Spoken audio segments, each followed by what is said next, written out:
Hello and welcome to the first episode of Sloppy Sets, a monthly show I'm going to be doing right here on the Patreon, where I share a set of mine that was fun for one reason or another. Maybe the audience was wild, or something kooky happened, or it was just depressing. Hopefully not the last one though. That wouldn't really be fun to watch. But something different, something out there. I think this will become a very fun way to kind of explore and touch on the mental journey of doing stand up, but the very fun journey.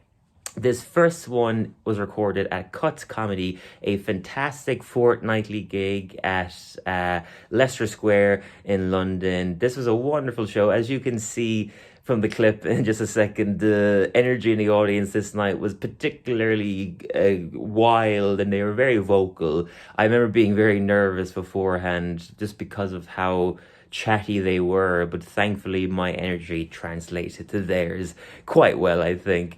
This is still a very rough set of mine that I'm developing. I think this one in question was only my third time doing these jokes, so it's still kind of not quite there yet, but I'm laying the foundation. I'm liking the journey of exploring it.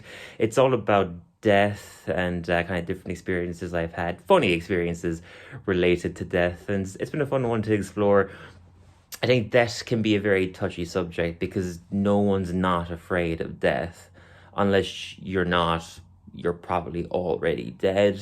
Maybe, if that's the case. I don't know how you got onto this, but it's a fun subject. But in that regard, everyone's scared of that, so everyone can relate to it. So in that way, I've been finding it a really fun, interesting, darker piece to explore. So without further ado, here's the first sloppy set. This next act is absolutely fantastic. He's one of my very good friends. You're going to absolutely love him. Please, start clapping.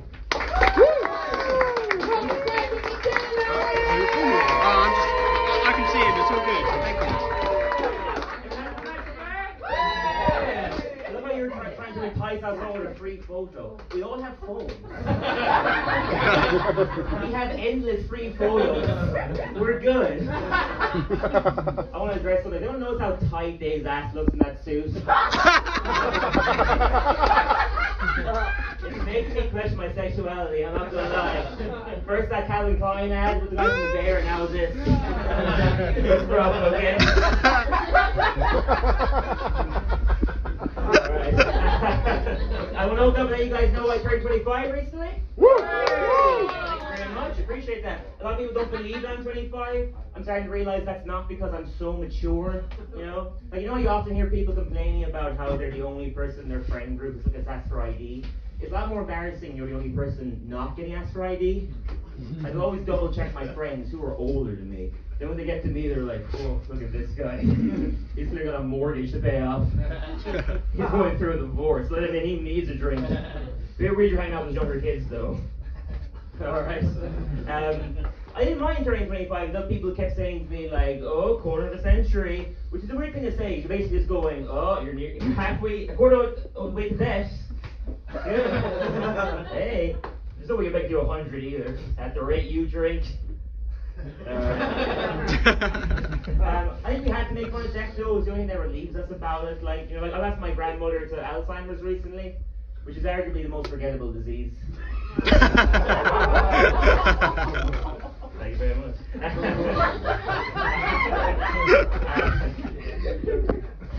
Thanks, Dave.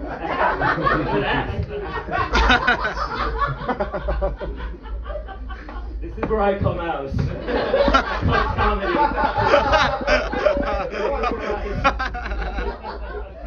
No, we do make fun of that though. Like I had a buddy, Craig, back in Ireland, who was like a proper drug addict. It wasn't like a fun drug either. People go like, oh, he's a proper stoner. He's very fond of his drink. Nobody goes, he's such a crackhead. He's the life of the party though. Like, you can be a fun drunk, but nobody's like, Danny's a bit dry until the needles come out. But I remember my flatmate knocked on my bedroom door, and she came in really gently, and she was like, this is going back 2 years ago, she was like, Craig died. And I was about to start crying, and she just goes, pulls the door all the way out. Craig's just sitting there like, they both started laughing. Greg goes, you thought I OD'd. Yeah, because it's probable.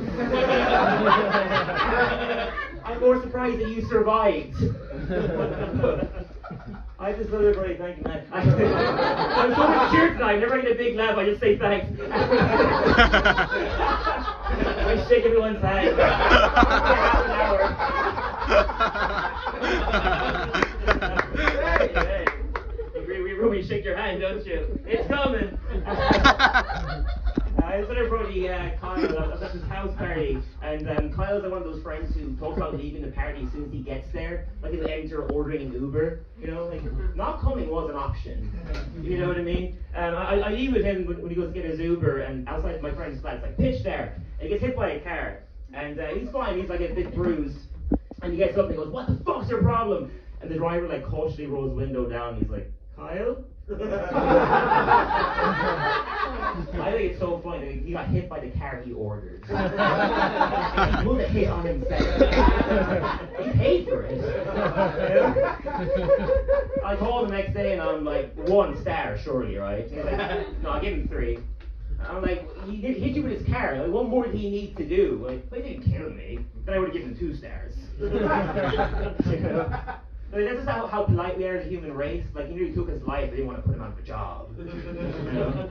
I had this other buddy, Jamie, who had testicular cancer, and he had to get one of his balls removed, or he would have died. I think that's hilarious. One of his balls tried to kill him. He was the evil twin. You know?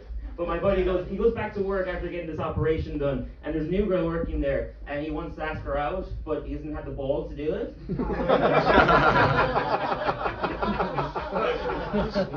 Eventually he gains the courage. She says no, let him a blue ball. I told him he should have played the cancer card more. You know, she could have been his Make-A-Wish. I think it'd probably be really convenient to have 1 ball though, you know, you feel a lot lighter. And if somebody went to punch you, there's like a 50% chance they'd miss. You know? And it's not like you lose anything, it's not like there's no dreams that you can't pursue because you only have 1 ball, you know, you can do anything. Unless you want to be a porn star.